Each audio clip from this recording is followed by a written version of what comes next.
All righty, and here we go. The old crew back together again. It's the 2022 NHL Draft live from Montreal. Brian Smith is on site. We've got boots on the ground. Smitty up in Montreal. Such that it is, yeah. Yeah. We've got me in the home studio and Bill Meltzer. We're getting a good look at a ceiling fan right now. It's a nice ceiling fan, Billy. As he's trying to do some last minute technical setup, but it is the draft. We will be bringing. We don't have a ceiling ceiling fan here. Yeah, you don't need one. You're in a hockey rink. For goodness. We got 26 banners. We don't have a ceiling fan though. All right, so let's set the scene real quick. Let's go to Brian Smith in Montreal, the province of Quebec. What's going on there? Where are you on the draft floor? So yeah, I am. I'm directly opposite the floor from the stage. So if you're watching on television, you'll see the stage, and we're way behind that. The camera that's shooting the stage is probably near me somewhere. But we're at one end of the floor. We are at the end where they order this floor in terms of where you pick. So it's obviously the reverse order of finish for the season. So we are. So Tampa's Colorado's in the parking lot. Yeah, Colorado's to my right in the back corner. I'm directly staring at the Rangers table. At least on the other side of E.J. Hradek, who I've been heckling for the last 2 hours. Edmonton's down here, Florida, Tampa. So we're at the quote-unquote winner's end of the floor, so to speak. They've got us all the radio that comes here to do this. They sit us right here in the first row, so we can get our draft picks on. So, assuming that nothing changes, Flyers pick at number 5. We will have the individual here to talk with us. It's a good little spot. You're right in the middle of everything, and it's an exciting time because this is the one time of the year really that the entire league is in the same place, and it's a bit unique to the NHL because none of the other leagues do their draft this way, and it's something we've missed the last couple of years because the last 2 years the draft has been done the way everybody else does it. It's been done remotely. We were at Voorhees with the Flyers front office, and everybody else was in a war room scattered around North America. And so 2 years after this was supposed to happen here in 2020, we are now all back together in one room again. So that's kind of nice. You see a lot of people that you haven't seen in a couple of years, and it's a different dynamic from just even a wheeling and dealing standpoint, because I talked to Chuck Fletcher about it earlier today, and I believe that interview is up on PhiladelphiaFlyers.com. You go, you walk around the draft floor, you see people, you start chatting with them. Even walking around Montreal last night and the night before, there was a GM's meeting here yesterday, I think it was, or earlier today. You see people just in casual settings, and you start chatting about things, and they might lead to something. You didn't have that dynamic the last couple of years. You actually had to pick up a phone and call somebody. So, it's definitely something I think that a lot of folks here in Montreal for this have missed and are glad to have back again. Bill, let's talk about that. The fact that the draft is back live. We're going to talk about Alex DeBrincat in a second. But do you anticipate the fact that everybody's in that room together inside the Bell Center in Montreal, that we make it a little bit more wheeling and dealing, and maybe there's a little pent-up wheeling and dealing from the last couple of years? Oh, we don't have Bill's audio. I think Bill. There you go, Bill. Go ahead. There we go. Let me try that again. I'm trying to unmute Bill's mic, but it's not letting me unmute it. Bill, can you unmute the mic on your screen there? All right, we're going to kick Bill. We'll kick you out and you log back in. So we're going to kick Bill out. I'll kick him. We need to get him a whiteboard. You can just write. Yeah. Here's what I think. Yeah, I mean that's that's one of the parts that we talked about in Scouts Week and with Assistant General Manager Brent Flair, that it's a lot easier to walk a couple tables over and go, hey, this happens or that happens, or hey, I heard from somebody else that you might be interested in moving this, whether it's a pick or a player or a prospect or whatever it is, and having that proximity can kind of spur action. This is of course the 30th anniversary of the Lindros trade. The entire legend of that trade, and that the double trade all of that happened because everybody was in the same place. That's a completely different story. If I don't know how they did drafts back in that era among the other teams, but if you're all in different cities and you're connected by the internet, you don't have Marcelo Boo running into Jay Snyder in the hallway of a hotel somewhere. I mean, it just doesn't happen. Also with Neil Smith. Olivia Reiner's got a great look back on that trade today in the Philadelphia Inquirer. We're about a week late because of the way the schedule fell, but late June of 1992 was when all that went down. And it's easier sometimes to get a feel for things if you just get up and walk to the next table over or a couple tables the other way. Bill, you hearing it that way, that there could be more action here based on that? Yeah, well, I think a lot of the reason there could be more action in this draft has to do with the draft rather than the proximity of everybody. But definitely this draft is being looked at as one where it's pretty unpredictable. Even the top 5 picks could go in any order.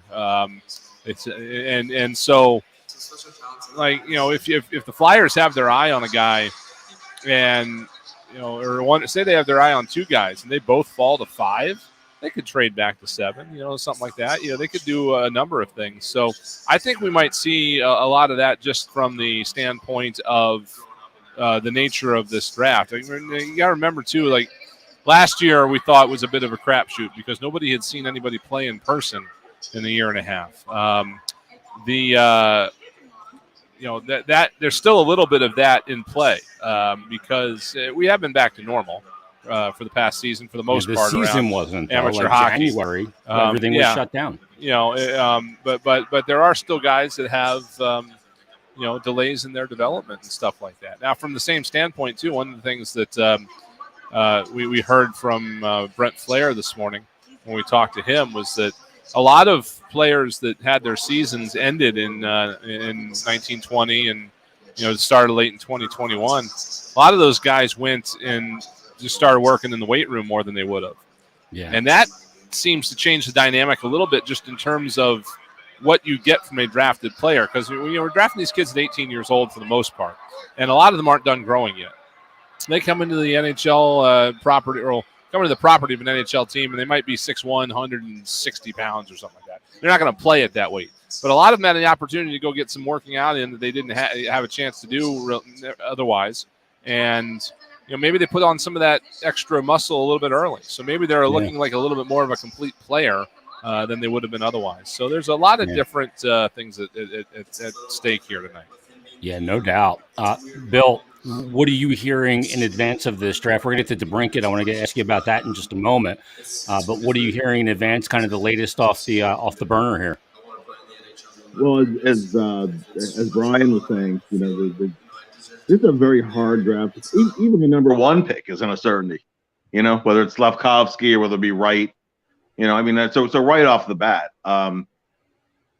Whenever you have those theoretical redrafts that are 5 years out or whatever the case might be, it's never quite like that draft year is. This year is especially volatile, though. Scouts League-wide will tell you that there will be guys who are taken significantly later, than where they would have been, 5 years from now when you redraft. It's hard to predict who these guys are going to be. Obviously, you got to, you have to scout well, and you need a little bit lucky too. So, there is some fluidity in there. It's not as deep of a draft as certain other years. So, so some teams may be looking to maybe move a couple of later round picks a year out from now. But in terms of, in terms of teams' willingness to deal, sometimes trades come together quickly, and sometimes they're a product of many discussions, maybe that started back at the trade deadline or even before the previous season. And one of the advantages specifically of being in the same place is that when you're texting and you're taking phone calls, there's a lot more give and take. So, you can get up, you can go to another table and come back to the same, it flows a little bit more naturally. And and it may be like, hey, we may have a deal for such and such, like a 3-way trade, for example. could happen, right? It's we're on the verge of, we're talking about such and such, and if we make this deal, would you be interested in this asset or player that we could potentially acquire? And that can sometimes take a long time, and sometimes that can just fall right in place. So Yeah. I think there has been already a ton of discussion, and I mean there'll be there's already been the one big trade, but I don't think it's the last name that'll be moving. Yeah, and you mentioned there's been a big trade. It was Alex DeBrincat. The Flyers were linked to DeBrincat and Chicago through varying reports. Elliot Friedman had said that it was more than just kicking tires. Frank Saravalli and Pierre LeBrun said, and they're not sure how serious it actually got. Flyers ultimately decided to keep the 5th overall pick in this draft, and the Senators have acquired Alex DeBrincat. He's a 2-time 41-goal scorer. He's played in the league 4 years, 2 41-goal campaigns, a 30 and an 18. And what the Senators gave up for him was the 7th overall pick in this year's draft, the 39th overall pick in this year's draft, and a 3rd-round pick in 2024. And they get Alex DeBrincat.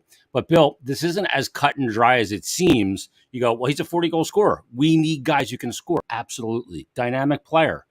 But the caveat here is that he's a year from restricted free agency when he'll have to be qualified at $9 million, and 2 years from unrestricted free agency. And you're going to hand the agent, when you give up a significant package, tons of leverage in that negotiation, and you're likely going to lose it. Oh, sure. You're dealing from a position of weakness. It would be a different story if DeBrincat was under team control for 3-4 more years, right? Well, for one thing, Chicago wouldn't have made him available in the first place. Yeah. Why do you trade a 40-goal scorer who's 24 years old? Well, you trade it while it's maximum trade value, and you still have some control over the situation. That's why he's available. That is the risk that Ottawa's taking on. That they'll build enough within 2 years. Hey, maybe you can convince him to stay.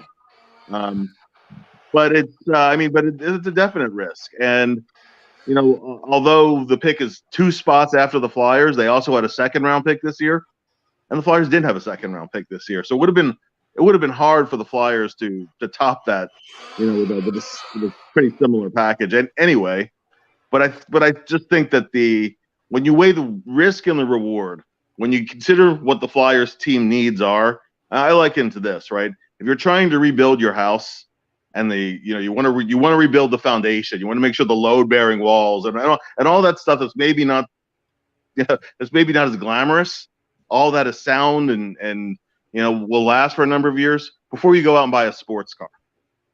It's if your house needs to be rebuilt and you go and buy a car, I don't know how that actually gets you further. That's what I'd liken it to. Yeah, and look, be careful of the hot takes on social media in this regard. People saying, "Oh, the Flyers absolutely screwed this up."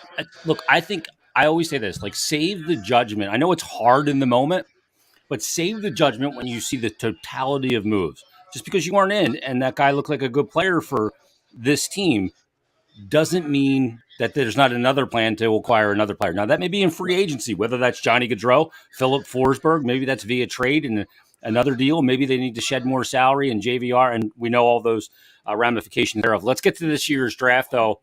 I know Gary Bettman is addressing the crowd right now, and the draft will get underway. Bill, first of all, how many minutes between picks here in the first round? Is it 10 minutes? Well, they can also call it timeout too, and then it gets what is it in the second of the rest? It becomes just, I think, it's a minute between picks. Yeah, it's fun. Can you hear Gary Bettman getting booed? By the way, I thought you might enjoy that. Well, he didn't get booed when he didn't hand out the cup this year. Bill Daly had to do it because he tested positive, so they got to get him here in Montreal. The running joke around here is that rounds 2 through 7 take as long as round 1 does. They just fire them off in 2 through 7. I thought that was a 3-minute clock, but it could be even less than that. They're honoring some folks here that have passed on recently, and moments of silence and stuff. So if I go quiet, that's why. But it is a lot of pomp and circumstance tonight, especially again given that we haven't been together in this setting in a while. So there's going to be a lot of people, welcoming their team's fans at their draft parties. There's going to be a lot of congratulating of the Colorado Avalanche for winning the Stanley Cup and thanking Montreal for hosting the draft. That's all coming.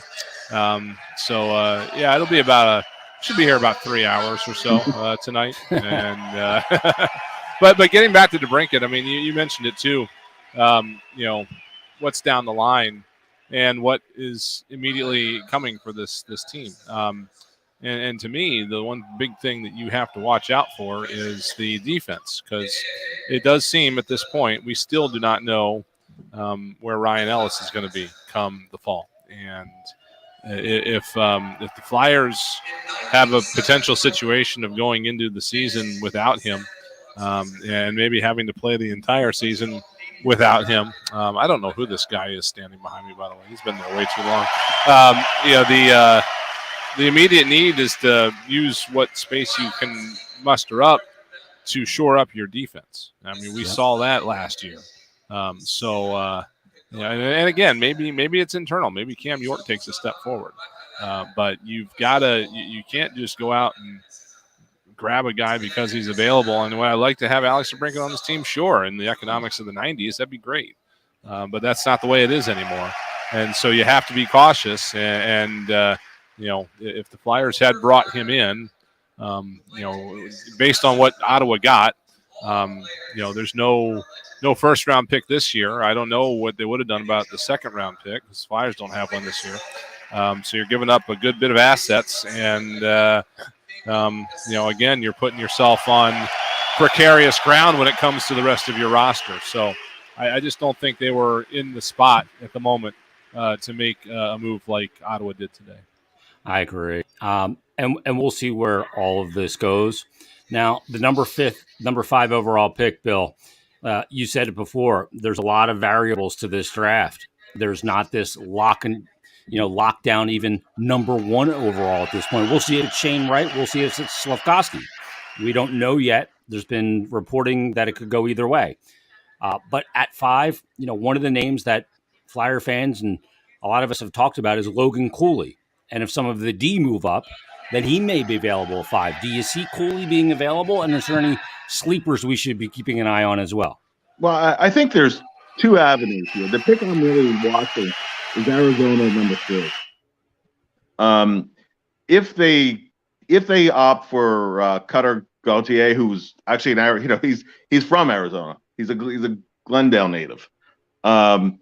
If they go in that direction, not just because he's from Arizona, but he's a guy who physically checks a lot of boxes. The less guesswork you have with a player, sometimes the better. From a scout's point of view, because it's fewer things that you have to project down the line. So there, if he goes 3rd, and you figure a defenseman may go off the board by number 4, whether that's Juracek or whether that's Nemitz, then then all of a sudden Logan Cooley follows you at 5.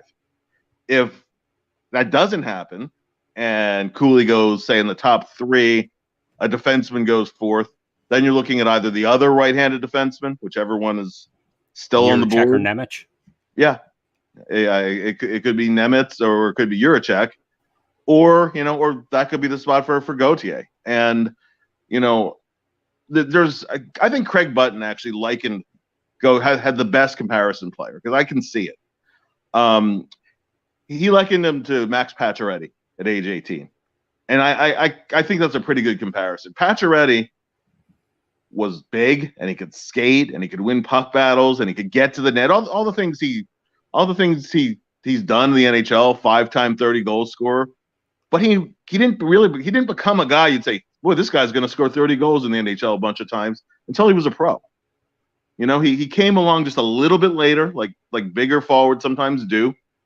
All the tools were there. They weren't sure if he was going to score in bunches, and he's ended up being that. I could see Gauthier being that kind of guy, because he has a heavy shot, because he's a big guy who can skate, and because he gets to the scoring areas. And on that, for whatever reason, that national development team, Nobody, not even Cooley, put up just eye-popping numbers this year. So I could see a guy like Gauthier, but there's other players. There's other players that are you could justify as well. So there's a number of guys, and as we get closer to 5, we could talk about some of those other possibilities too. Yeah, I mean, we'll see how this. We'll bring you pick by pick from Montreal, and we'll dissect it as we go. It doesn't look like the Canadians are quite ready to get on the clock yet. Come on, Gary. Let's get on the clock. Let's get on schedule here. We're trying to get on schedule. I keep muting my mic because it gets so loud in here. Martin St. Louis is on the stage right now speaking French, so I'm not sure what he's saying, but he's getting a rise out of the obviously pro-Canadian crowd here today. You want to talk about a guy that became a rock star in this city last year. My goodness me. It came kind of out of nowhere to take this job, and they love the personality, and he certainly relates to this fan base very, very well. So he is at the mic right now, and as Jason and I kind of thought might happen, the 7 o'clock draft will get underway probably about 7:20, 7:25, but we'll be off and running here before too long. Yeah, as a out-of-the-box hire for the Montreal Canadiens, as he took over as an interim this year and then got extended. And John Tortorella, of course, hired here in Philadelphia. And we'll see, what kind of team he wants to build. Bill, we talked about this on Flyers Daily, about the urgency of making moves now and, aggressive retool versus rebuild, which I think are just words. We'll see what they do, and then we should define it with one of those terms. But we're here at the draft. Flyers are said to be active in a lot of discussions to shed salary. The Flyers are said to be in a lot of discussions, whether it's trading for a player that's under contract. And we're hearing a lot of, scuttlebutt about the Flyers and guys like Johnny Gaudreau and Philip Forsberg. So ultimately, where does it end up going?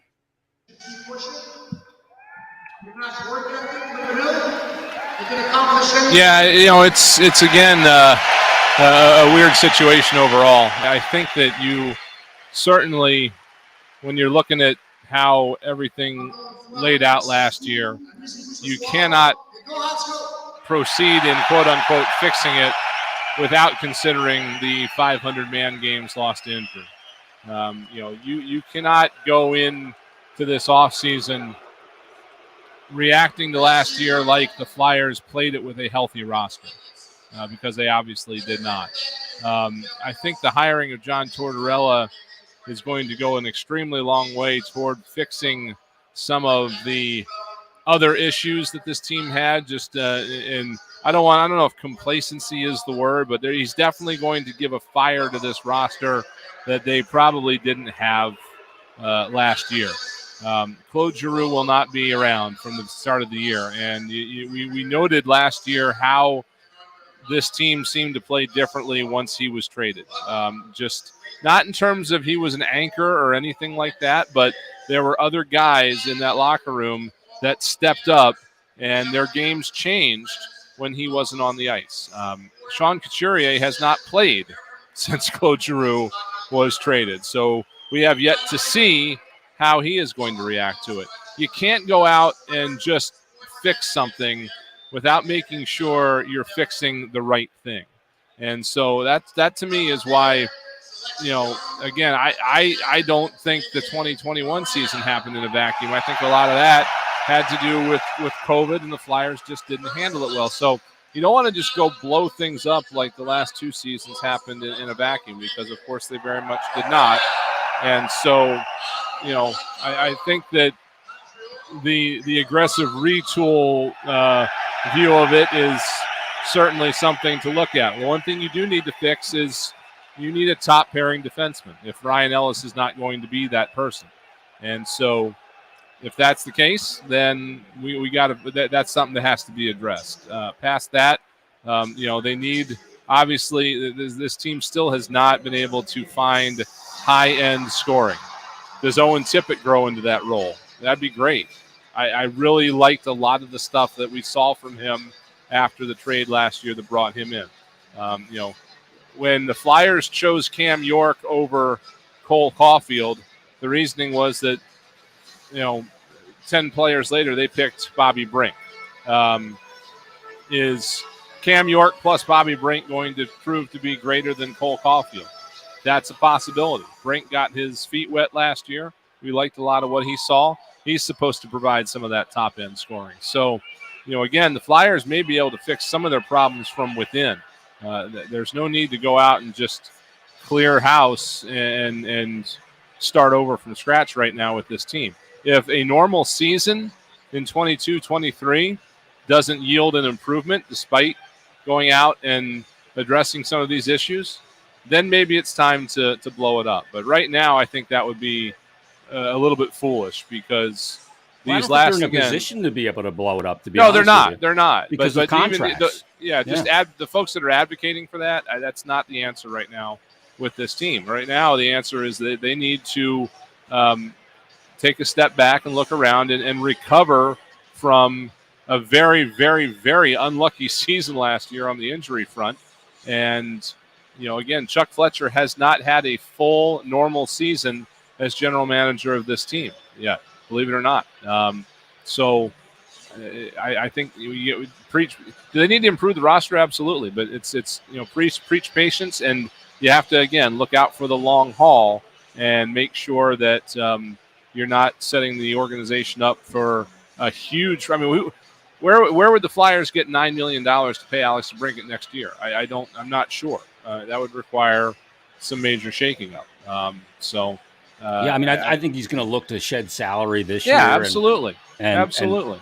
Set himself, and they do have some cap relief coming, right? With some expiring deals, but there's a lot of work to do. The year after next, I believe, is what we thought. The cap's going to start going back up normally, we think. So that'll happen. But again, it's going to require, we saw it last year with Flyers don't have a second-round pick because they needed to shed salary and they traded Shane Gostisbehere, and they had to give Arizona a pick to take that on. Oh, don't get me started on Ghost again. So, that might be coming again. So, again,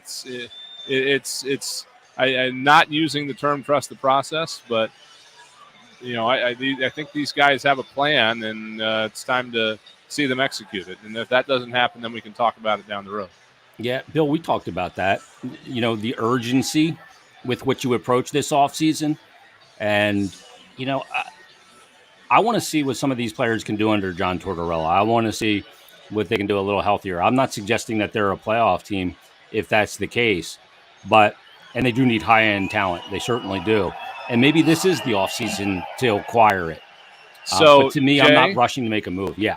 Looks like the pick is coming. Oh, it's coming. There's a series of Canadiens personnel assembled on the stage, and all right. Even though Bob McKenzie's retired, he still seems to have tipped it.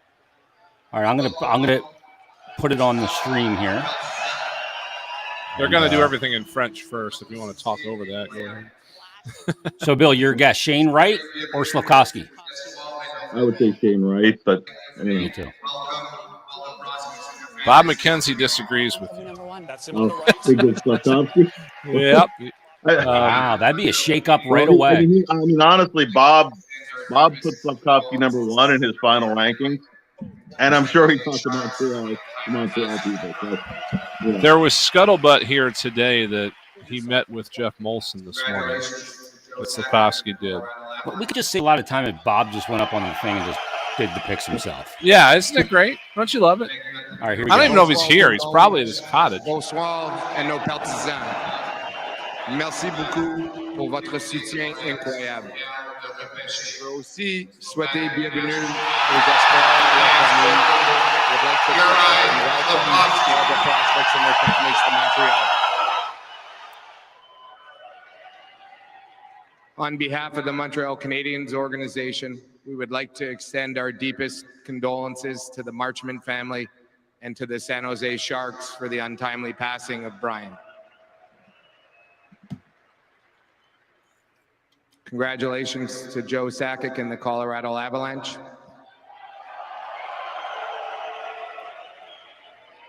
Avec notre premier choix au repêchage, with our first pick in the 2022 NHL Draft, les Canadiens de Montréal sont fiers de repêcher from the Slovakian national team, and TPS Turku, Juraj Slavkovsky.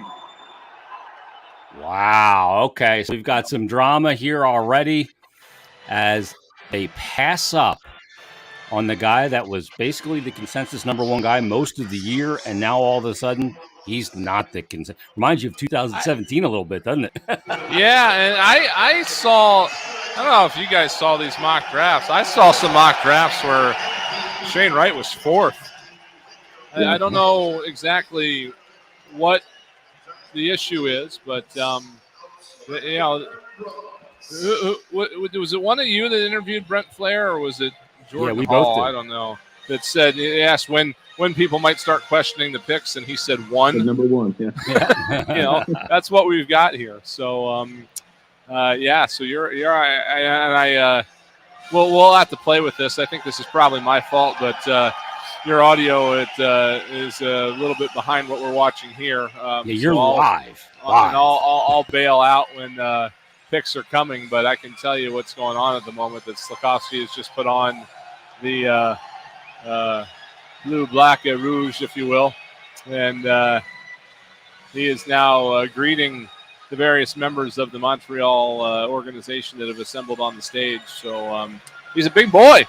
I can tell you that. I don't have his numbers in front of me, but he's taller than everybody on that stage. So, yeah, so he's going to be a force to be reckoned with. Physically mature too. That's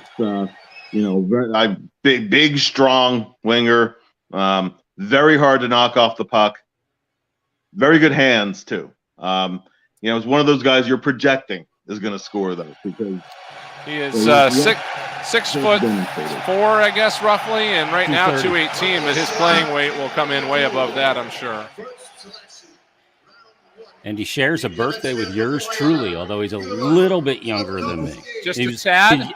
If you can believe this, we're drafting players into the NHL that were born in 2004. If you can believe that. Wow. Don't like that one bit. Yeah. So he goes number one overall. Okay, Bill, the second pick in the draft goes to a division opponent, the New Jersey Devils. Do they go for Shane Wright? They got a couple of guys up the middle, and Heischer and Jack Hughes. Do they go with Shane Wright here, or do they kind of go D here? Do they go Nemec? Do they look at Cooley? Do they look at Jiricek? We got some things and maybe a little bit of a curveball here now. I mean, if they're drafting pure upside, right? I mean, Cooley could go anywhere because he might be the guy with the highest offensive upside in this draft. Yep. But he's another smaller guy. One thing that they do have some small forwards. Hughes is small, and so I mean they go in a number of different directions here. They might go D here, but I think I think they stick with Wright here. Now maybe not, but I think this is the spot to take Wright. You can never have too many quality centers, when you're and I mean honestly, what's worked against Wright is just because he was a player who was granted exceptional status when he went into the CHL, and he's been hyped for so long that it sets the bar really, really, really high.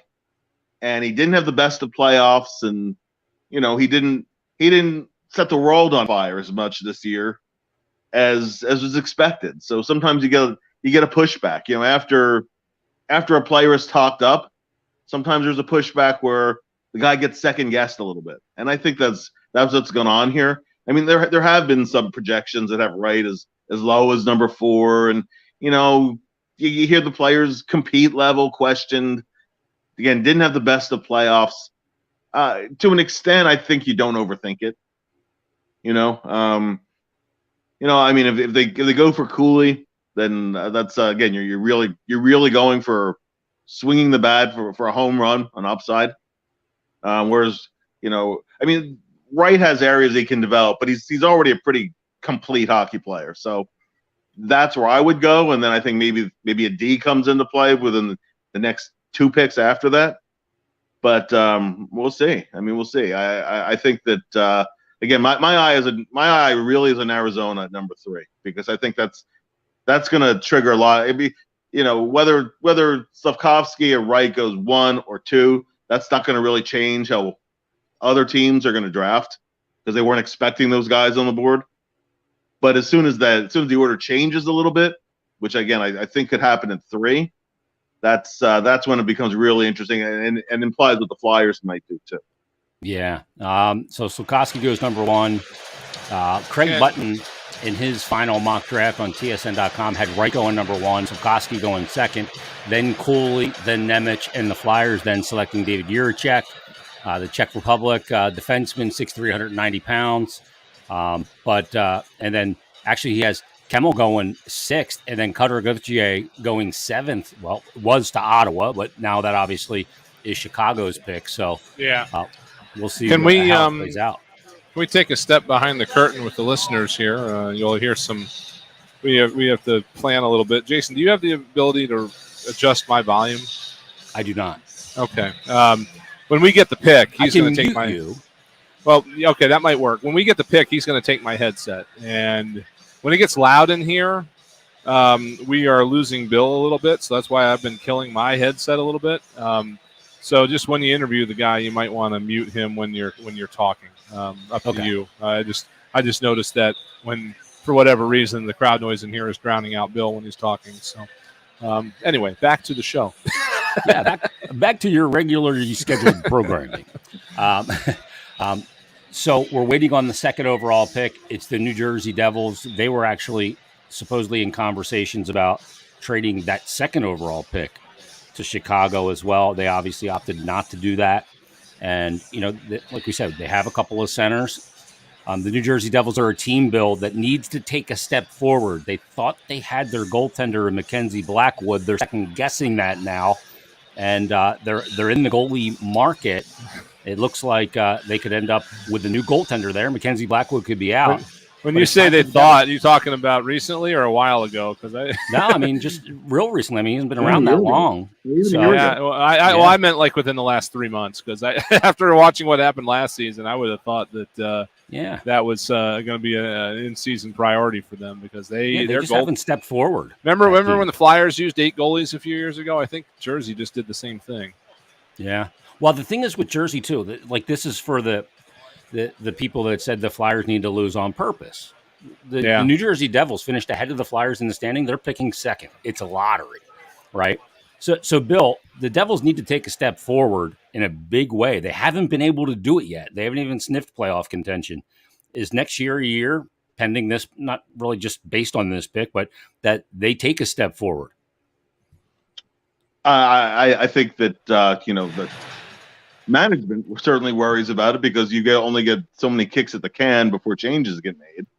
But, when people talk about the lessons from Colorado, and actually the Devils are about to announce their pick, at least on the TV screen here, but I'll continue till I see somebody approaching the mic.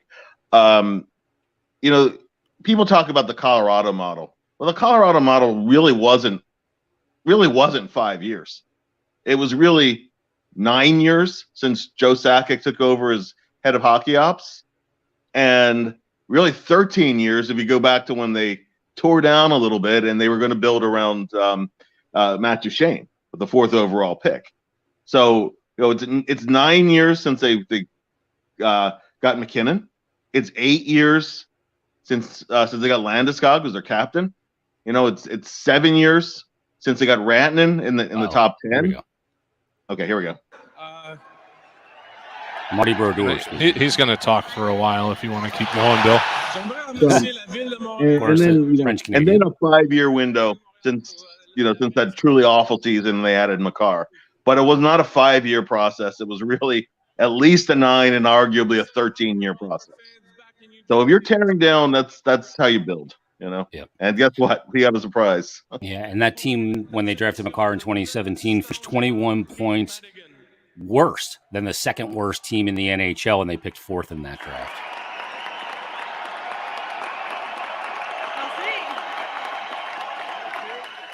Kate Madigan, the assistant GM of the Devils. Le deuxième choix, le Devils du New Jersey. Second selection, the New Jersey Devils. proud to select. From Mitra, Simon Nemec. Ooh, so Simon Nemec goes number 2. That's kind of off Shane the board. Wright is starting to look like Aaron Rodgers or sitting in the draft pen. Nemec goes 2, and everybody's draft board is now busted. Yeah. I mean, listen, Nemec is a guy who he has first pairing upside. That's the thing, right? Very complete player, right-handed shot defenseman, skates really well. He was already played against grown men, and he's had a high degree of success. You know, there are areas of his game that he's going to have to improve in. Although he has high two-way upside, you know, I don't think he's projected as being Makar or Adam Fox, but they weren't projected quite, you know, what those guys became either at the, you know, the NHL level. But he's a guy who, at the very least, they say is going to be a top 3 guy, potentially a top pairing guy, and he's pretty projectable at that. So it is a surprise in of the fact that they left Wright on the board, but it's not a huge surprise in terms of, hey, this is a guy who's going to come in and probably within a couple of years be, you know, maybe even leading their defense score in ice time when you look at the group that they have. So it makes sense. Go ahead, Bill. Sorry. No, and that's really where I was going. Just that it's a guy who's going to come in, play a ton of minutes for them in the relatively near future, and has a very diverse skill set and very projectable. So, you know, you can see after they use the number 1 pick, on the forward, they drafted Hughes up at the top of the draft, that they would go for a defenseman this time. And it really, you know, you can follow the logic here. Yeah, definitely. I mean, it's my instinct. But I'm pleased to see a division rival pick a guy with a second overall pick that could be on your second pairing. And maybe I eat that down the road. But I am absolutely fine with the Devils selecting that guy. We'll put it that way. I got to wonder what are the Flyers thinking right now. With the 2 guys that have gone, is what they're thinking. Yeah, exactly. I mean, my goodness. So now it's now they just need Shane Wright and Urasek, right, to go ahead of Cooley. Is that where we're at? Yeah, I mean, this is looking like it's somebody else more in of there a possibility now, right, Bill? Because everything's kind of been thrown into a fan at this point. I mean, we'll see where Arizona goes next, but. Yeah, I said the Arizona pick to me is, I mean, we were a little bit surprised with the Nemec pick, but I kind of had Nemec going in the top 4, which I had at 4, but still ahead of where the Flyers would pick. But this changes it for Arizona, who was probably targeting Cooley, and now all of a sudden Wright's available. And now all of a sudden Shane Wright is there for them. Yeah. So so that would, that'll leave one of those 3 guys, obviously, for the Flyers. So, it's it's pretty fascinating, actually. I mean, there's a number of guys. We're mentioning those guys, but there's other guys you could justify with a number 5 pick too. Like Kemmel, for example, from the Finnish league. He has an explosive one-timer. He really exploded out of the gates this year. I think 14 goals in the first 16 games. Then he had a shoulder injury, and he wasn't the same again until the under 18s, which is why he's fallen a little bit below where the Flyers projected to pick. But in terms of just a pure finisher, a sniper who's done it in a men's league already at 18, not a beer league, a men's league, playing with men. A men's league. The not against league. Jason. Yeah. So against real goalies. So there's a 2-way center, Marco Kasper, who the question is how much is he going to score? But if you have faith that he's going to be a scorer, another guy who's actually done it against pros and had success at a very young age, and Finn, or rather a Swede, Finnish last name, but a Swede, Jonathan Lekkerimäki, one of 3 players from the Djurgården system who were expected to go in the first round, and Frank Nazar too, another speedster with skill. I mean, I think if you ask 5 different organizations. Where do you rank those guys? You might get 5 different orders. So, and so I mean, there are a number of other routes you could go. We keep focusing on like Gauthier, just because he seems to check a lot of boxes. So if he's there, or Cooley, but I mean, I'm fascinated to see how the next pick especially falls, and then hopefully by the time the Flyers come up to the board, we'll have a better sense of, okay, this is probably where they're going to go. I see Arizona's coming up to the podium now. All right, so we're getting ready for the 3rd pick. It's the Arizona. Yeah, we still got a little bit too. They haven't even started to talk live. The Kachina, though, is back in full-time use. It is on the screen here. We haven't seen that in a while.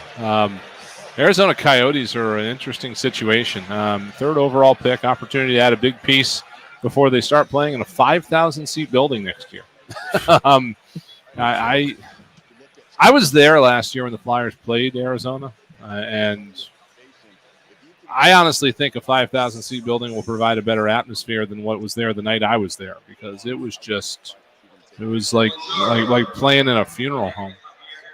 So they're going to be it's going to be a very interesting situation with them this year. No doubt. We'll see if it looks like I know who they're going with, and it's going to be a surprise. Bob McKenzie tweeting it out. Where is he even here? Yeah, Logan. Is he like on the lake somewhere, just firing this stuff off? So Logan Cooley will be the Arizona pick. Oh my goodness! According to Bob McKenzie, Shane Wright does not fall to the Flyers, does he? Yeah, look, he could. At this point, are the Flyers interested in Shane Wright? The compete level, something you mentioned, Bill, and that was the problem with Nolan Patrick as well. Yeah, I have some faith in his compete level. I think he's a high character player. I think that it's been a little bit overboard in the push. But we were talking about Logan Cooley. That's a guy who has like Braden Point kind of upside. Sebastian Aho. Yeah. One of those just he's very. I mean, he's very creative with the puck. He's speedster. He does. I mean, he makes some dazzling plays with the puck. Yeah. You're banking a little bit on his physical development, continuing to evolve as a 200-foot player. I mean, there are other guys in this draft who are small and played center at the lower levels who are projected to move to a wing. He's going to play center. With his playmaking ability, he's going to play center. Yeah. So that's really what they're looking for here. But it's a swing for the fences, because if Cooley clicks, he's going to be a fantastic player. We thank you. Yeah. Let's go to the. As soon as this guy's done talking, they're going to hand it off here, and it's coming. Yeah, that's Xavier Gutierrez speaking now, who's the CEO and president. I'm going to call a lot of really important people this guy tonight, because I don't recognize any of them on site, so I apologize in advance. Let's go to I think I already did it to Jeff Molson. I'm not sure. Here it comes. Arizona selects from the U.S. National Development Program, Logan Cooley. Oh, wow. So Logan Cooley off the board. Shane Wright still available. Bill, tell me about the likelihood of the Seattle Kraken head coach Dave Haxtell taking Shane Wright. I think that's a very high probability. So that means Juracek or Gauthier. But I've been we'll see. We've, been surprised a little bit so far. So, but I don't think Wright gets the 5. I mean, those, I'd be quite surprised. And then it just comes the question of the forward or the defenseman. Yeah. The thing is people will say Flyers should trade up right now and get Shane Wright. Trade up. You got to trade up. They got to trade up. All right. No, we're two good. GMs, though. The other GM's got to agree to trade up, and you don't have a second-round pick this year or next. So that's probably not going to happen. I would rather see the Flyers trade down a pick and get a second. That's just me, but I agree. I agree, Brian. I would trade down a couple. I'd be comfortable trading down as far as 9. Because I think there are still quality players there. You could say are top 5 quality if they break the right way.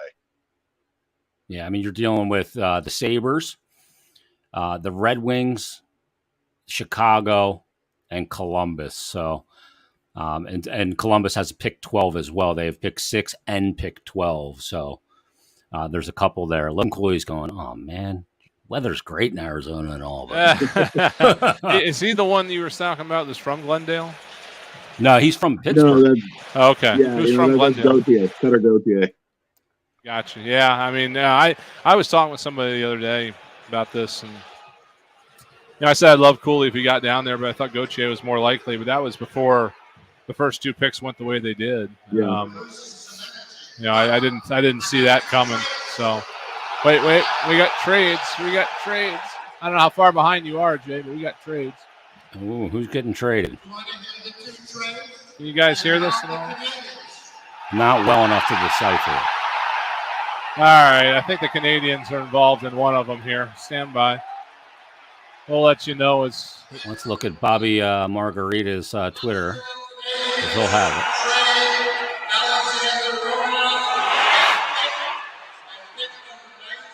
I can't hear it. Romanoff in the 4th to the Islanders for pick 13. So they just traded back into the first round again. Okay, so they're going to have multiple picks at home for the draft. Montreal again. They traded 13 and 66 to the Blackhawks. Wow. For this one they just got. Kirby Doc. Kirby Doc just went to Montreal. Boy, they're really. So Montreal trades up, gets the 13th, and then they package that to Chicago for Kirby Doc. So now Chicago has got 7 and 13. So that's an interesting overall situation. Well, the plot thickens here as Montreal. You knew they were going to want to make the home fans. They just add Slafkovsky and Doc to their front end in one fell swoop. Yeah. Wow. And again, I know it was a fluke, probably. But we're talking about a team that's 2 years off the Stanley Cup final. And then last year finished last. They're both flukes. But yeah, the Stanley Cup final may have been a bigger fluke than last year, though. Yeah, that's an aggressive retool, right? Yeah, I'd say so. So and they got a new general manager in Ken Hughes and a new president and Jeff Gorton. Yeah. So yeah, I'm still getting used to those situations. Like, I get it. Your GM runs your team, but when you're the GM and Jeff Gorton's sitting there with you, I mean, is it a two-headed monster, or is one person making the decisions, or is another person making the decisions? I don't know. I think the president's job is to keep the owner happy. Yeah. Yeah. Right. Keep ownership at bay, if you will. But when you're also the president that built a team that just went on the run the Rangers did, shit. I mean, come on. Yeah. Well, that was a weird situation when Panarin got ragdolled, and yeah. Then the statement came out and everything. That was the fallout. And and again, Gorton. I don't excuse me. I don't want to take any credit away from the Rangers, but I kind of do a little bit because they went from what they did in 2018 to what they did this year because there were players that wanted to play in New York and nowhere else, and they also won the lottery twice.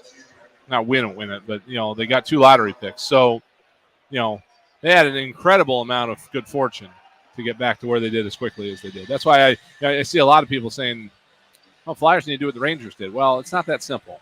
You can't just go out and do that. Well, the Rangers don't do what they do without Shesterkin, and that's the big part. That's true. That's the other thing is they walked right from one generational goalie into the other, and now Georgiev, loses that battle after about 3 years, right?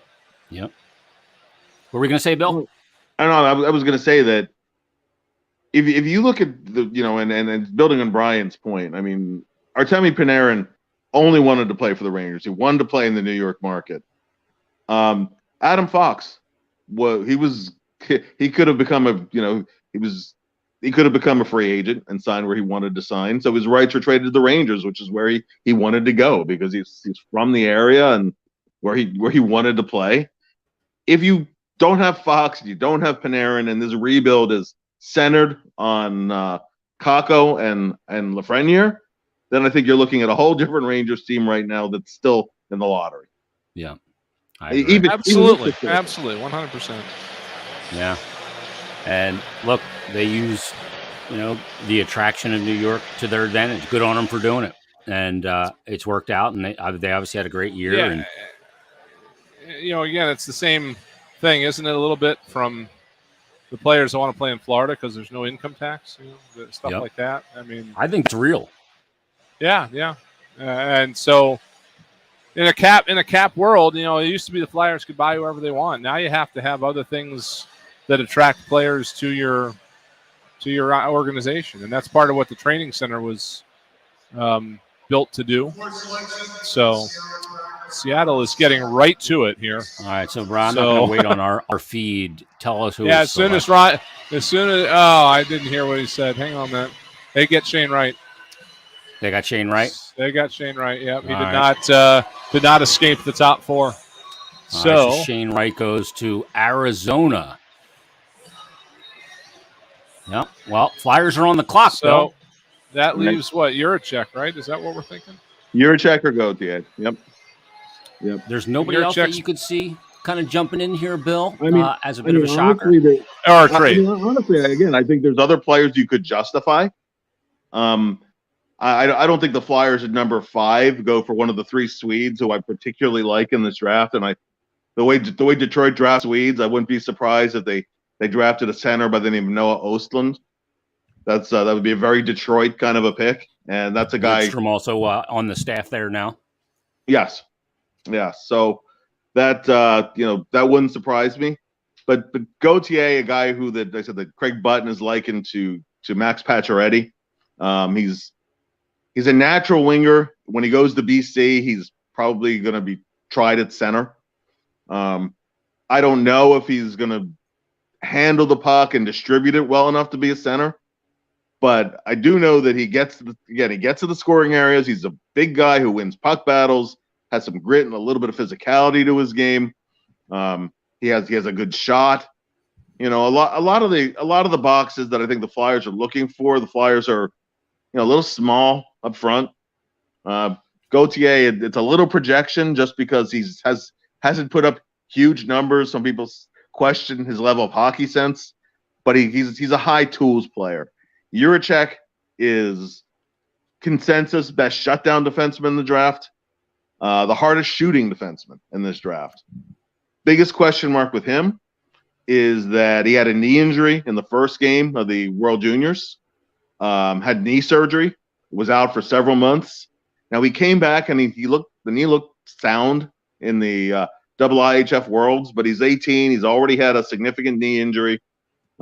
He wasn't the greatest skater to begin with, but he's a guy who will kill penalties. He might also be a power play guy.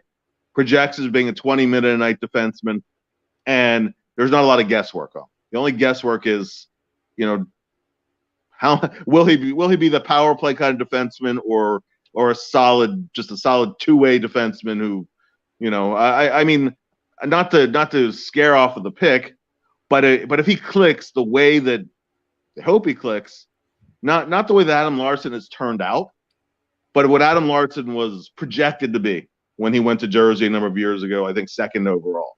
If he hits, it's that kind of a ceiling for his projection. So, in some ways it'd be a little bit of a conservative pick, but it's a guy who comes in and checks some boxes, and plus another right-handed shooter, and big frame, has some bite to his game. You don't worry about him competing or anything like that. So I mean, it's two kind of big frame guys. So a lot of the really skilled high end guys that you could justify at number 5 are on the smaller side. So that's who I would project where the Flyers will go, with one of those 2 guys. With him as well, Bill, with Juracek, you get another right-handed defenseman to fill that right side, and he's a guy that, can come in and I'm not sure what his path would be to the NHL or how long his path is before he can actually help this team. But, part of the equation here, too, with him is that he does come in on that right side, and there's a lot of question marks on that right side right now. Sure. And as a player coming from Europe, there isn't the age the age rule in the American League. So he could join the Phantoms next year if you want to, and see if he's NHL ready, and he could even slide to the AHL for next year. So that's one of the benefits of drafting a player out of Europe. But then again, you have the similar benefit with a college-bound player in that, if he's not playing college, you could slide him to the American League. But he'll play at least a year at BC, talking about Gauthier. So, there's upward mobility with both guys. There's that physical framework, the physical tools. Just a question of who you have as best available, whether it's the defenseman or the kind of late rising forward, because Gauthier was not really projected as a top 5 guy mid-season. But I think the fact that he has the ability to play wing and potentially make a transition to center or be a swingman, depending on who his line mates are. So you could take it 2 different directions, and you could really justify either. But in terms of the guys with the highest projectable offensive upside, I suspect there's going to be some grumbling if one of those 2 guys are the pick. But honestly, I think there's going to be grumbling whoever the pick would be. So it's just the nature of the beast, right? So the Flyers table has stood up. They are headed to the stage, so it looks like they are going to make the pick. All right, let's see if Bob McKenzie will have it before the Flyers put it in. Got to keep an eye on Bobby Margaritas. I wish he never would have retired. And it doesn't look like he's doing such a good job of retirement tonight because he's nailing them all. Yeah. Well, I still want to know if he's even here. He doesn't need to be. Better connections. He knows before everybody. The Flyers have selected, according to Bob McKenzie, Cutter Gauthier. Okay. Well, there you go. And that's kind of what I was, again, Cooley would have been great, but if he didn't go, I liked Gauthier, and they are going to, if that's the case, they do elect to go with a forward over a D. Plays the left we have all side these rankings, and that's an area they got a lot.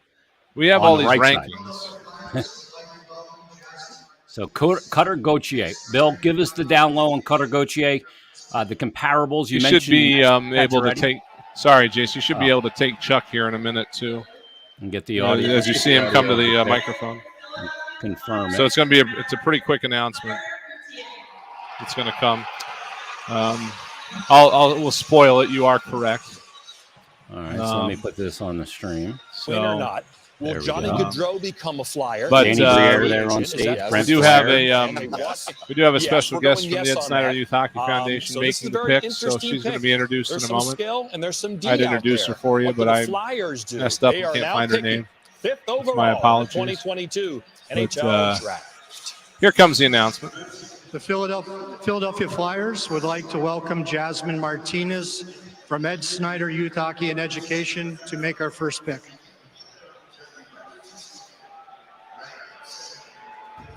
Hello. With the 5th overall pick, the Philadelphia Flyers are proud to pick Cutter Gauthier. Whoa! And there you go. Somebody thought that was a off the board pick. It sounded like. Yeah. So Billy's going to BC, headed to Boston College. Yep. What can we expect as far as timeline for a player like that going to the national? We see more college players getting selected because you maintain a little more control for a little bit longer of a period of time. Yeah, I would imagine 2 seasons maximum at BC, and you could slide him into the before he's 20. You could slide him into the AHL for a year if you think he could use a year of the AHL too. So we could do 1 season at BC, a year with the Phantoms, and then maybe the Flyers the year after that. The reason why Gauthier was a potential top 5 pick coming into the draft is that you don't have to project can he skate at an NHL level at his size. He's the big guy who also skates well. He wins puck battles down low. He gets to the net, and he can score from a little bit of distance too. He can score from the slot as well. The question mark is, with those tools that he has, why has he not scored a little bit more? Right? His numbers with the National Development Team program were good. They were solid, but they weren't eye-popping. And as I was saying, like a few picks ago, the guy that Craig Button is likened to is Max Pacioretty, who didn't start scoring. He didn't become a future 30-goal scorer based on his pre-pro projections. Right? He scored decently, but he wasn't a guy. Hey, this guy's going to score 40 goals, 30 goals 5 times in the NHL by the time he's 30. So that's what the Flyers envision, is that a guy who has a high character, can move around well, wins the little battles, gets to the dirty areas and can score goals, and is not a player you have to worry about his work ethic or any of those other things. Can he play the small rink game? All the question marks sometimes you have with smaller players coming from overseas. You don't have any guesswork with that. The guesswork is only in terms of, okay, how much is he going to develop offensively? Is he going to be a first or second line NHL guy, or is he going to be a versatile guy you move around a lineup who can, is he more center or is he more winger? Because right now, to me, he's more of a natural winger. But I think the plan for BC, all the word has been that he's going to start out at least at center. And he's more of but you can have a scoring center. He doesn't always have to be the playmaker. That's just the traditional route. That's why I think some comparisons were made to Jeff Carter, because Carter was more, when he came up he was a shooting center. I think Carter was a little smoother and slicker than Gauthier is. I can see more of the Pacioretty comparisons where he moves well, he has physical tools, but he's a little raw. But that I think is the vision the Flyers have for him. I don't think he's going to step, right in and make an NHL impact, even right off the bat if he turns pro in a year. But this is a guy who, when he's 22, 23, 24, that's when you'll have a better sense of what you really have in him. It's there are other guys who are on the board who arguably have higher maximum ceiling offensive upsides, but let's say that Button's comparison is in the ballpark with Max Pacioretty, just as the comparison player. If he gets anything close to that, then it's a pick that'll look it's a pick that'll look good some years down the road, and you have to be patient. So 6'3", 205. He was taller than anybody on the Flyers draft stage as well. The one, I don't know how I landed on this scouting report, but apparently he's perhaps the best interview with the scouting combine. So we're about to find that out right now when he gets down to us. We have to wait 3 years for that one. It's got size. He's got what folks seem to identify as an above-average skill set in many aspects of his game. So, it'll be exciting to see what the Flyers are able to do here with him. He is going to kind of make the media gauntlet here. We see him from where we're at, off to the right. He's started out near the stage. He's already done one interview. He's thrown on a headset for another. He will get down to us eventually, and obviously we'll loop everybody in when he does get here. It's I think a lot to like so far about this guy. How does he end up, Bill, from being born in Sweden to the NTDP?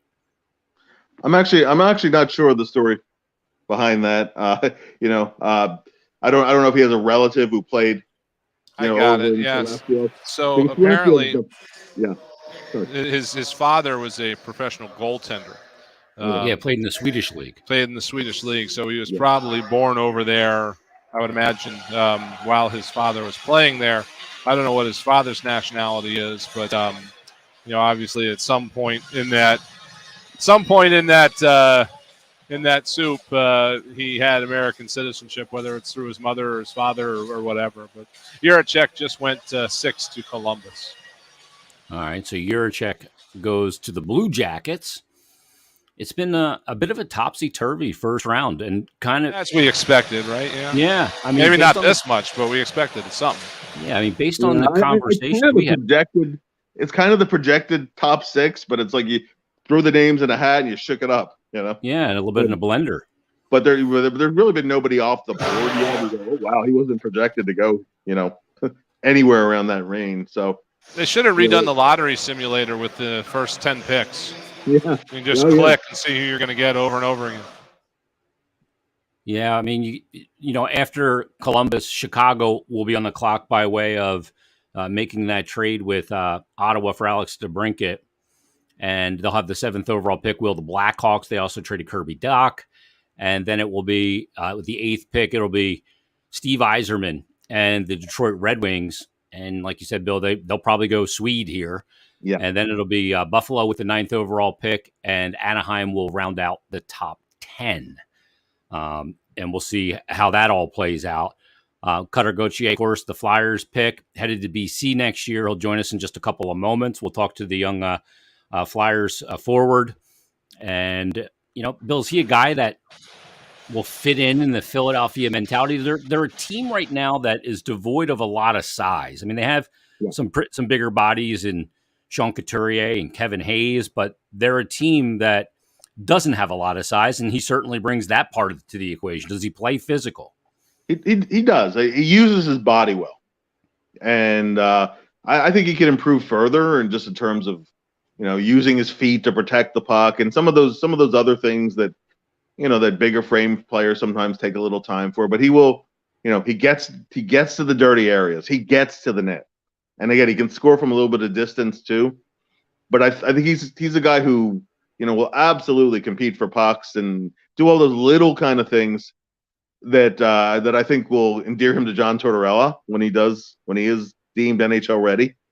So I mean, I think he does fit a need. If you look, I mean, the Flyers didn't have a first round pick last year, but he's kind of the opposite of Tuomala. Tuomala's very small, very very speedy. Whereas I think a good likening for Gauthier is that I wouldn't say he's the fastest skater, but he has a powerful stride. So once he gets the legs churning, I mean he can power pass guys, and I think that as he fills out even a little bit more, that'll be even more of a factor.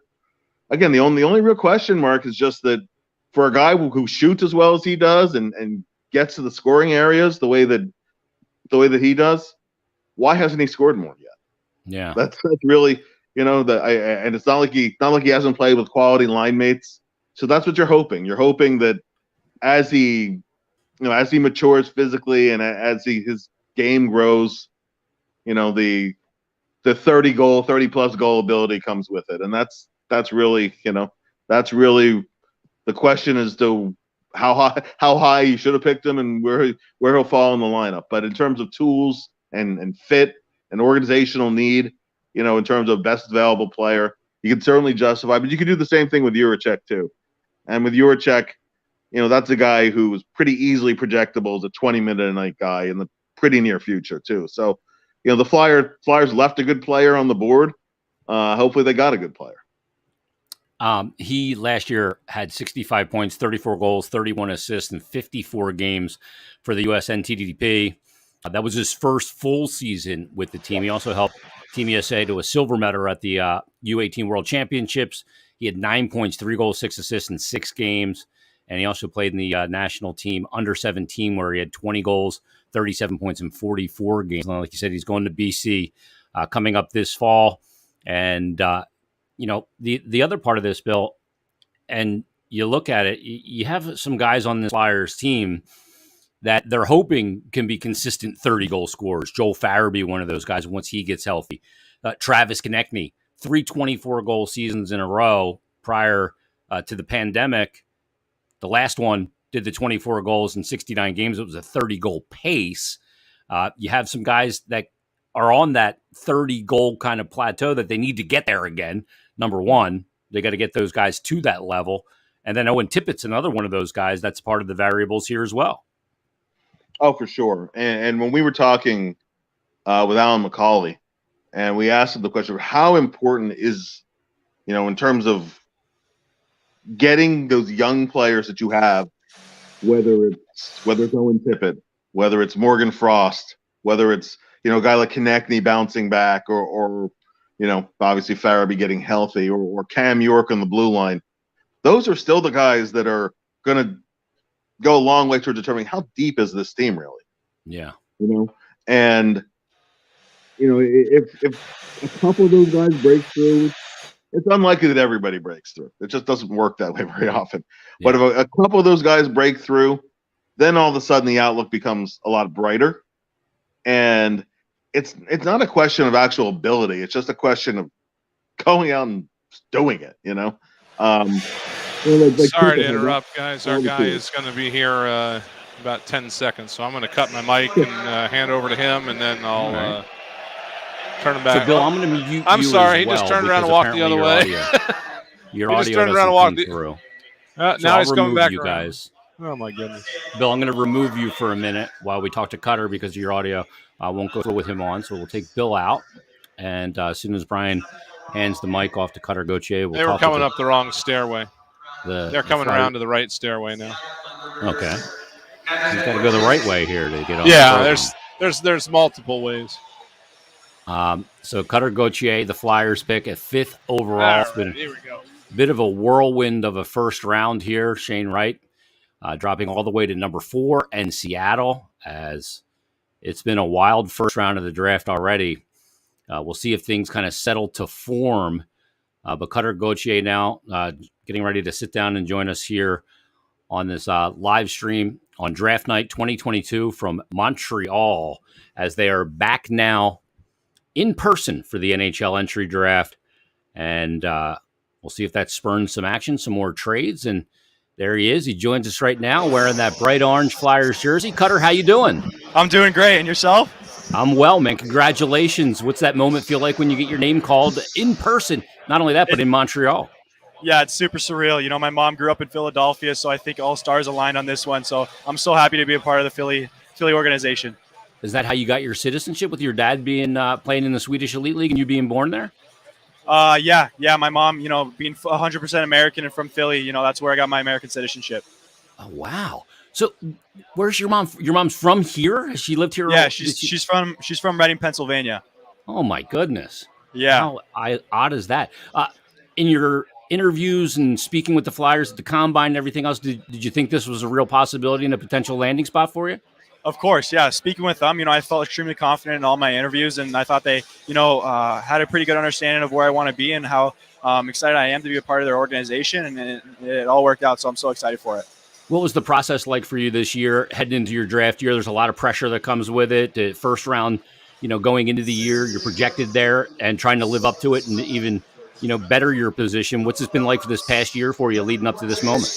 Yeah, it's been awesome. Lots of hard work outside of the gym and, all the little things that play a big role in today's game. And, I think, everything I've done the past couple of years has, led up to this moment. And I'm super honored to be drafted by Philadelphia Flyers.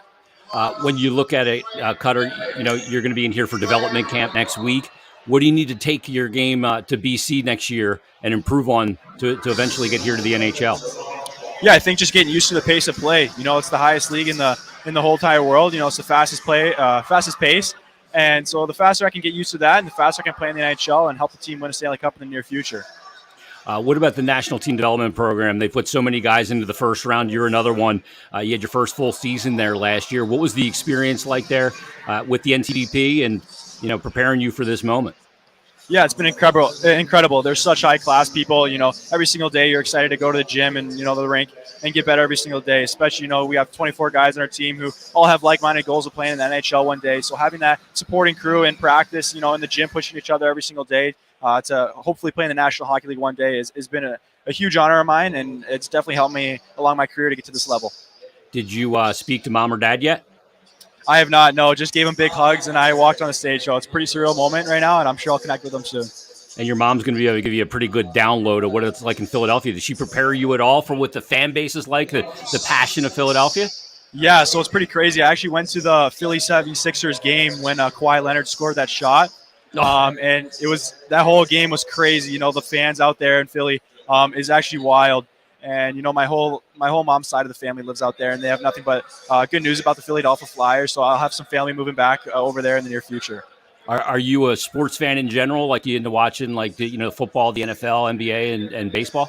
Yeah, I'm not too big into baseball, but I like watching football for sure, especially Tom Brady and how such a great career he's had. It's pretty cool to see, you know, how much of a legend he is in sports today. Awesome. Cutter, congratulations on being the 5th overall pick by the Philadelphia Flyers in the 2022 NHL entry draft. Best of luck. We'll see you this week at development camp, man. Thanks for doing this, and enjoy the moment. Awesome. So thank you so much for having me. I appreciate it. There he is, Cutter Gauthier. Awesome. And boy, take care. Take care, man. See ya. A guy that can speak. He's got a radio career perhaps in his future for Cutter Gauthier.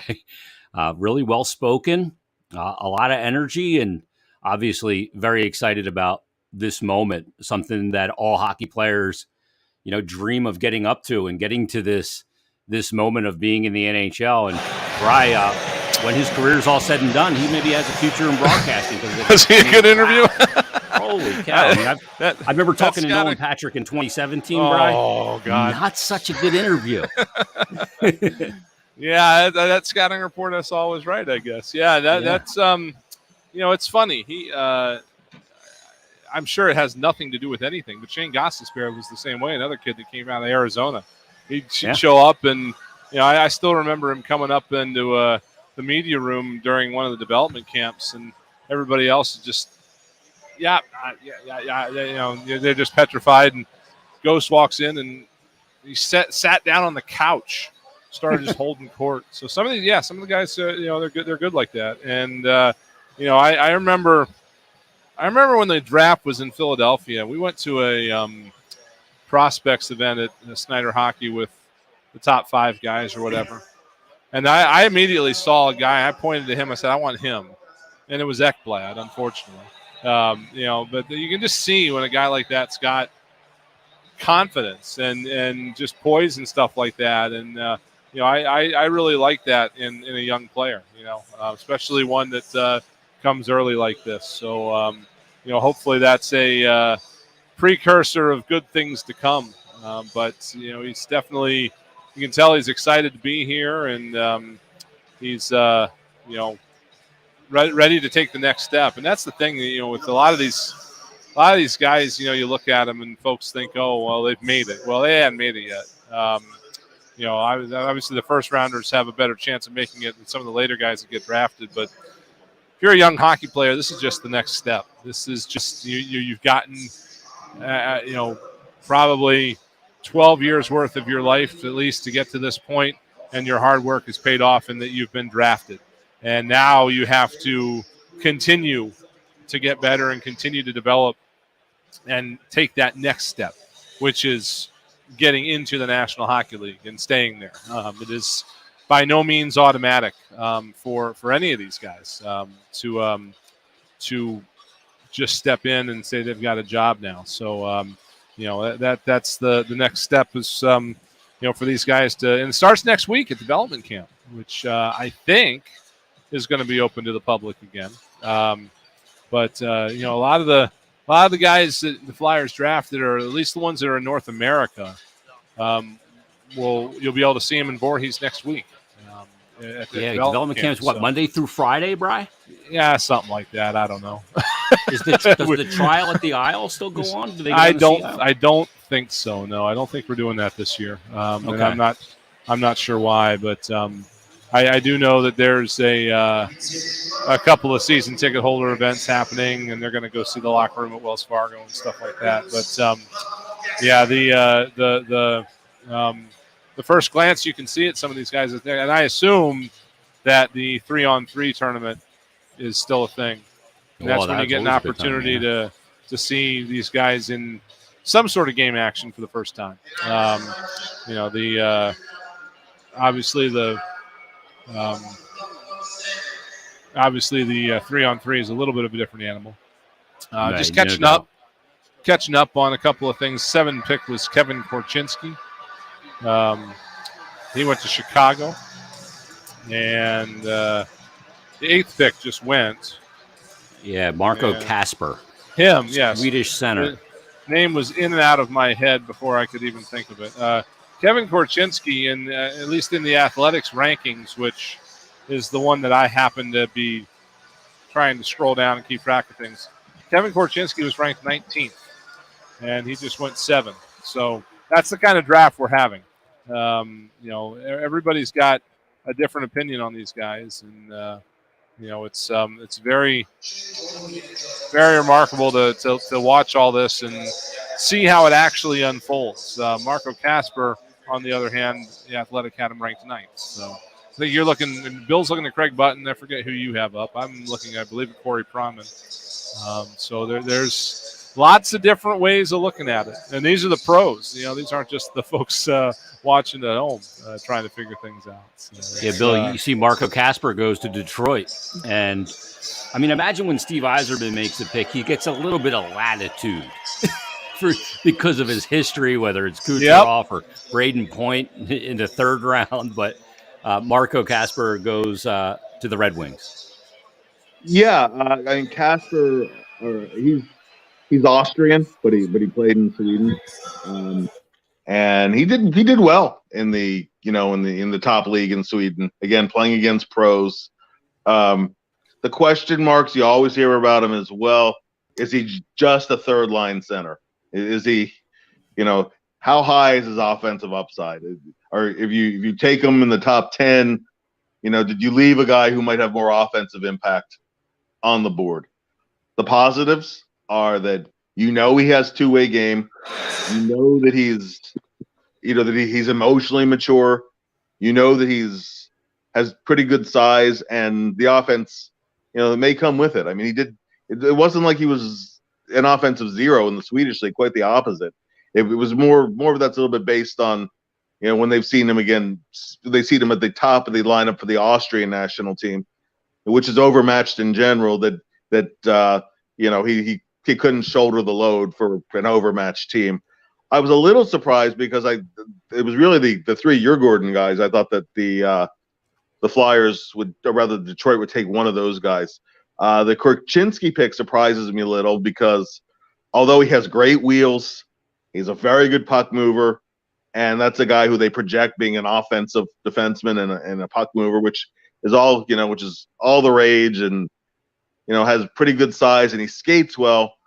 You hear a lot of question marks about his decision making. Is he going to be strong enough defensively? Is he going to be a defensive liability?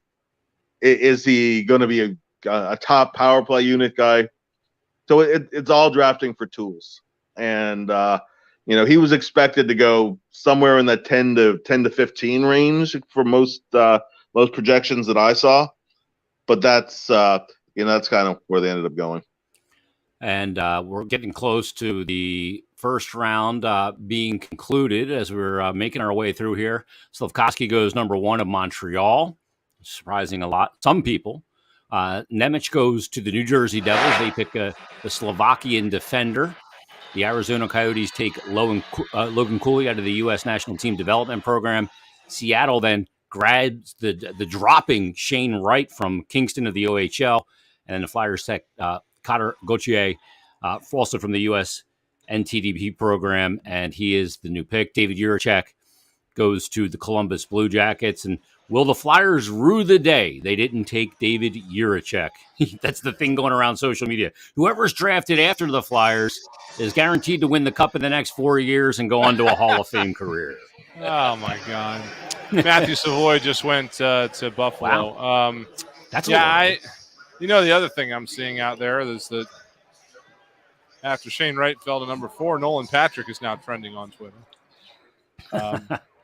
I don't know. The draft in this sport is such a funny thing because you are, with few exceptions, not drafting for the current year. You're drafting guys based on a projection that is in no way scientific. you are trying to gauge where a guy is going to be in 1, 2, maybe even 3 years in the first round, and definitely 2, 3, sometimes 4 years down the road in rounds 2 through 7. It is always a interesting and sometimes rage-inducing endeavor to go back and look at past drafts and see how things shook out. You go back and look at some of these articles that people write when they don't have anything else to write about in the dead time of the season. They do things like they'll redraft a certain year. And the 2011 draft when Couturier was taken, is that right? Yep. The redraft of that year, every time he goes first. So the Flyers got him at, I think, 9 that year. He probably, I think it was it 7, 6, Bill? 7. 7. I mean, 7. He probably would have gone first if he didn't have mono. Yeah. Right. Yeah. So it is, again, when you do this, you're doing it based on the best information you have at the time, and then hindsight ends up being 20/20, and it's hard to, everybody talks about the 2017 draft. I mean, at the moment, the highest stock player from that draft was picked 4th overall, and we've talked about it, Jason, you and I, during the culmination of this past season when people were saying, how dare the Flyers play this guy and try to win because they'll get a worse draft pick. Well, I mean, who knows? Maybe 5 years down the road, if the Flyers had they had a tiebreaker, right, for Seattle to get 4. Is that not correct? If I remember right. And then the Flyers got 5, same record. Well, Seattle was actually Seattle was actually losing by 2 goals going into the third period of their last game. Yeah. So imagine they would have finished ahead of the Flyers, and they gave up 3 goals in the third period and finished behind the Flyers. So imagine if 5 years down the road, Cutter Gauthier is a stud and Shane Wright's not. And if the Flyers had picked 4 instead of 5, they would have taken Shane Wright. I mean, that's the kind of thing that you just you can't waste a bunch of brain cells trying to figure it out. You just have to go on what you think is best for the organization at this moment, and hopefully, over Jaracek or whoever else is available, hopefully Cutter Gauthier is the guy. Yeah, and look, that's why you going into next year too, where there is quote unquote generational talent. You can't go in and say you lose every game and you're going to get Connor Bedard, because I've gone through this on Flyers Daily. It's not very often that the team with the worst record ends up winning the lottery. Now, that did happen this year. Montreal did win it. It did happen last year when Buffalo won it. But there's a lot of years, like 2017, when Colorado was the worst team in the league by 21 standings points and ended up drafting 4th overall, and they got Cale Makar. So, worked out. Yeah. 2007, anybody? Yeah, that's exactly. Yeah, I mean, Patrick Kane would have, Patrick Kane was the runaway first pick, and Flyers had the worst season in franchise history, but had bad lottery luck. And, to Jason's point, the way the lottery's been reshaped now, if you do have the worst record in the league, you still only have a 20% chance of getting the first pick in the lottery, which means you have an 80% chance of not. Yep.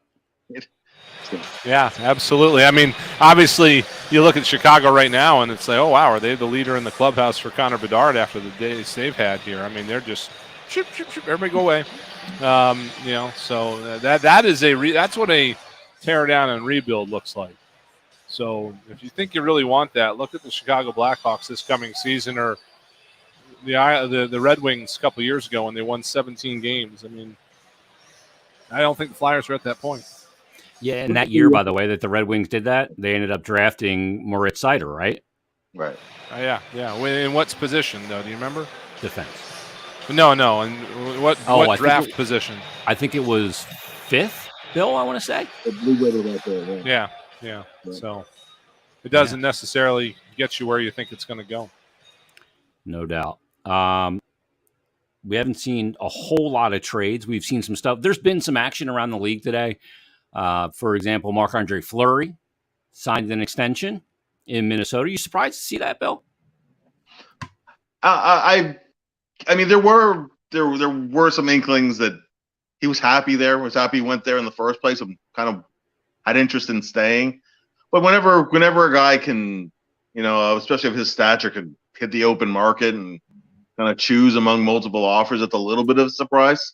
But I mean, listen, although Minnesota's not in that top echelon, they're a playoff team. They're a solid team, and I think that so I'm not totally shocked by it, because there were at least some inklings of it, but but it's always a little bit of a surprise just when free agency is getting as close as it is.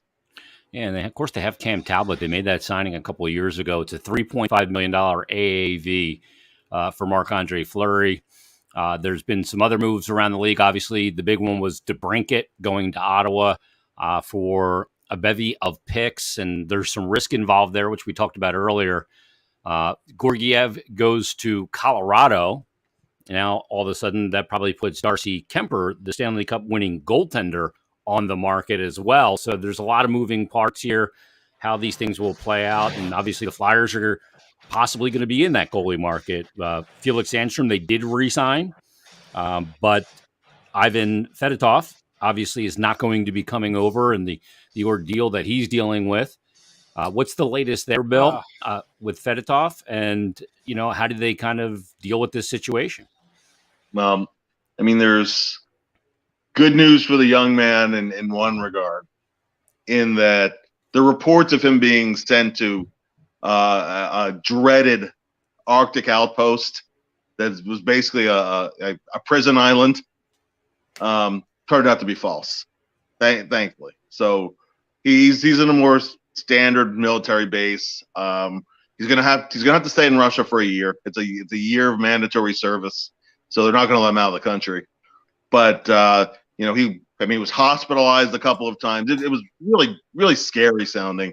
It doesn't sound like he's going to have to go serve in Ukraine. It sounds like he's going to stay in Russia, and it could be a lot worse. But in terms of his availability, they're not letting him go anytime soon.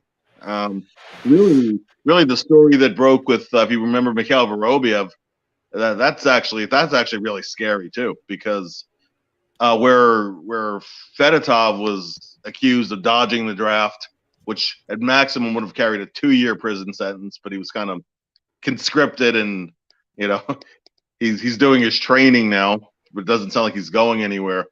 Vorobiev is accused apparently of purchasing a fake military ID, and that carries a 12-year possible prison sentence, and they don't mess around with that. Yeah, Kaprizov's in that situation too, isn't he? Kaprizov's name is allegedly tied in with all of that too. I mean, and that's where we just had a Russian player taking the draft, but it's a kid who was playing major junior hockey in Canada this year. I guess the question mark was whether he's going to be able to stay over here, but there is finally a Russian player off the board. But I think in terms of drafting players out of the KHL, a lot of NHL teams are thinking twice here. And, when might the player actually be available? Now, the flip side of that is you might have players who could have gone a lot earlier in the draft who might be there for you later on, maybe in the 3rd round or whatever, where you know what? Compared to what's on the board in the draft at this point, maybe we wait 3 years on the kid, 4 years on the kid. It's particularly because you draft a player from Russia, you have their rights indefinitely anyway. So it could be, look at how long it was since Fedotov was drafted. So, there's a lot of that's actually one of the factors that really remains to be seen how it's going to all play out. But it's unfortunate, because I think the Flyers thought that maybe they had found their backup, and now I think they're more likely looking for an NHL veteran, and and Sandstrom is potentially the number 3 on the depth chart. Yeah, and we'll see how that plays out. Maybe Martin Jones does return to the Flyers. We'll see who's going to be the tandem mate of Carter Hart going into this season. Bri, what's the scene like there? Is there a lot of milling around in Montreal? Well, we thought that Arizona had traded. Yeah, I didn't think that was right. They announced a trade backwards. They said San Jose had just traded into 11 with Arizona, but I think it was the other way around. Arizona traded into 11 with San Jose.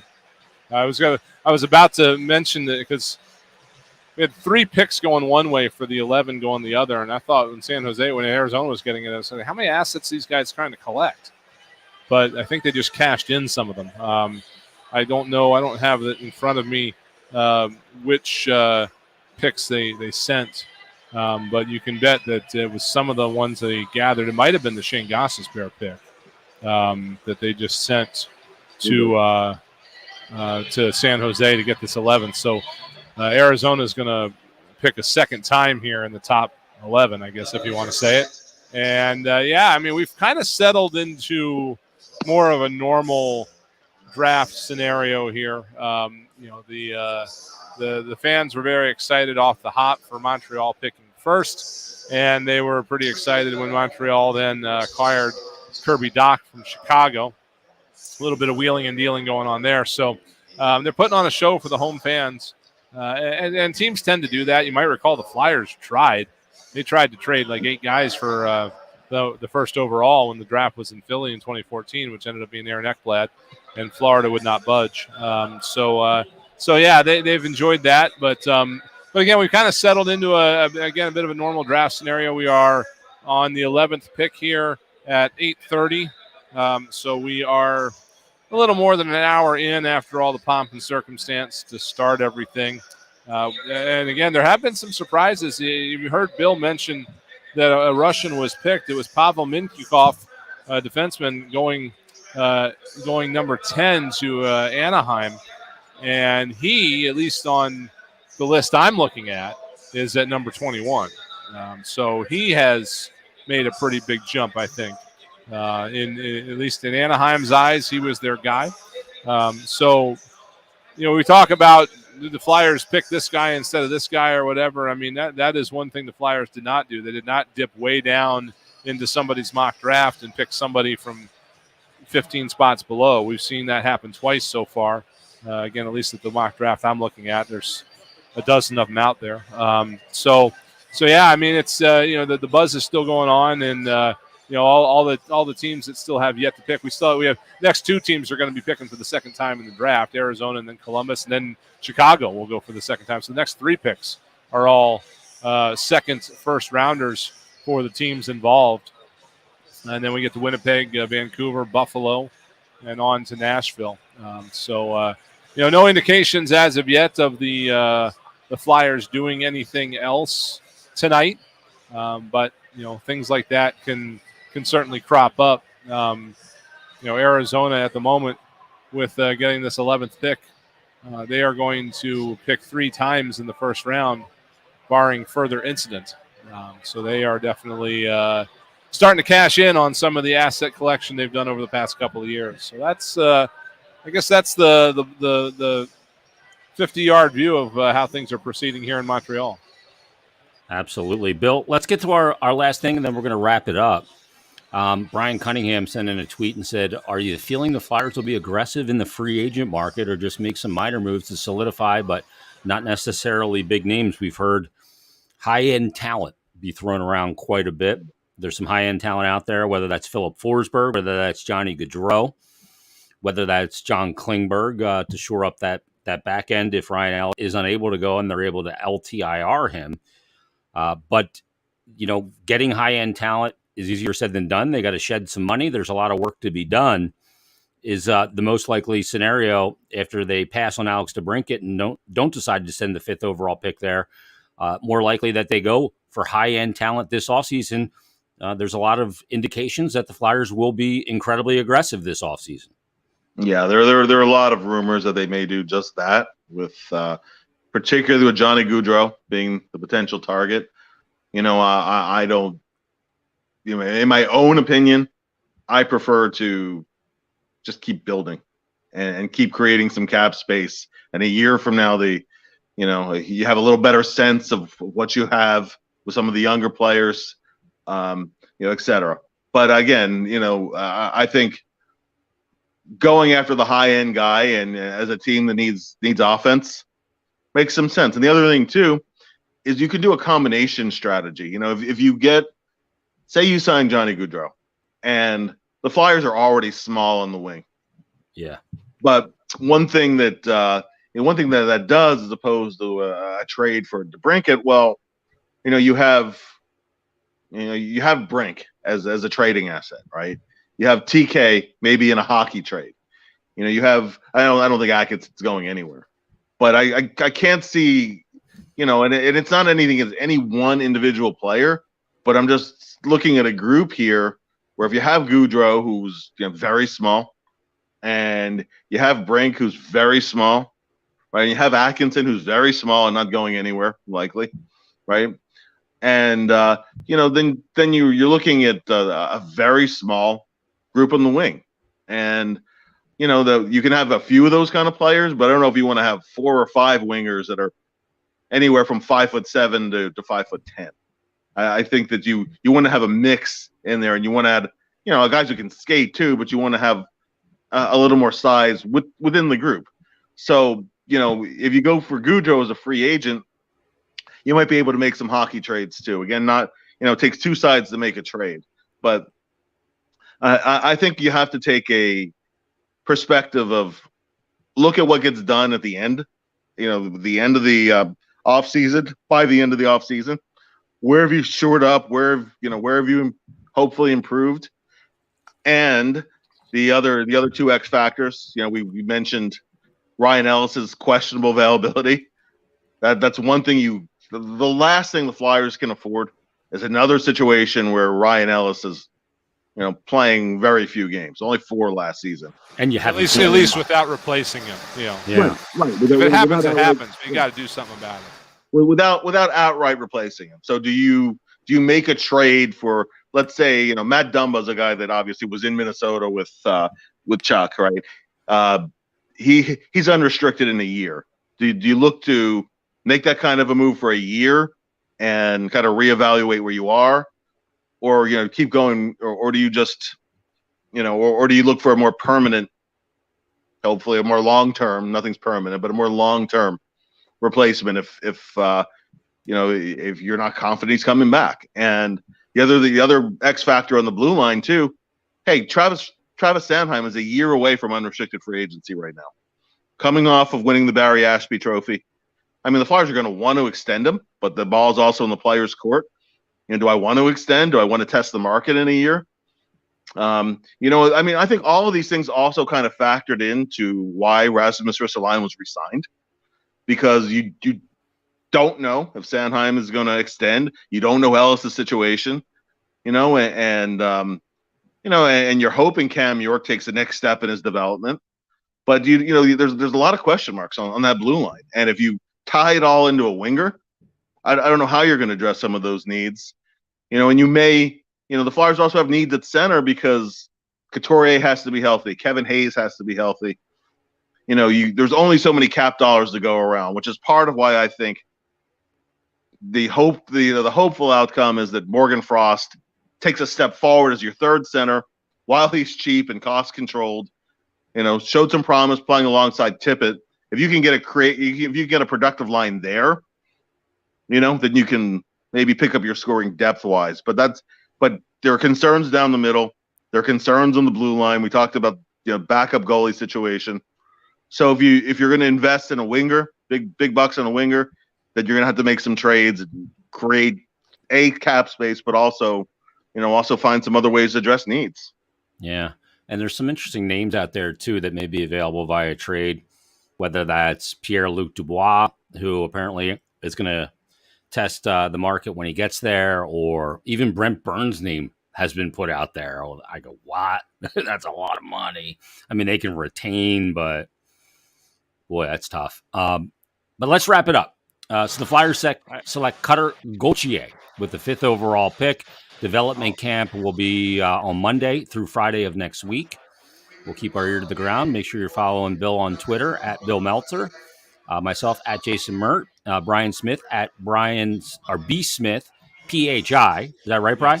It is. Yes, I had to accommodate the wings in that Twitter handle and stuff. I will close out my cutting edge coverage of the draft by directing everybody to the Twitter coverage of Arizona's front office. They're getting a lot of heat because I'm sure it's unintentional, but many of them have worn the same exact color suit. And they have been on stage twice with 2 more to come, I think, or at least 1 more to come. And they're being likened to a wedding party that has lost its way and wandered into the building. And they're not far off of that. So check out some of those pictures if you are so inclined here over the rest of the evening. But, that's the latest here in Montreal. All right. So our coverage, boots around in Montreal, Brian Smith, Bill Meltzer. Thanks for doing this, guys. Everybody, thanks for watching. Thanks for listening. We appreciate it. And we'll see how the rest of the weekend plays out. In the meantime, everybody, thanks for watching, and we'll talk to you next time.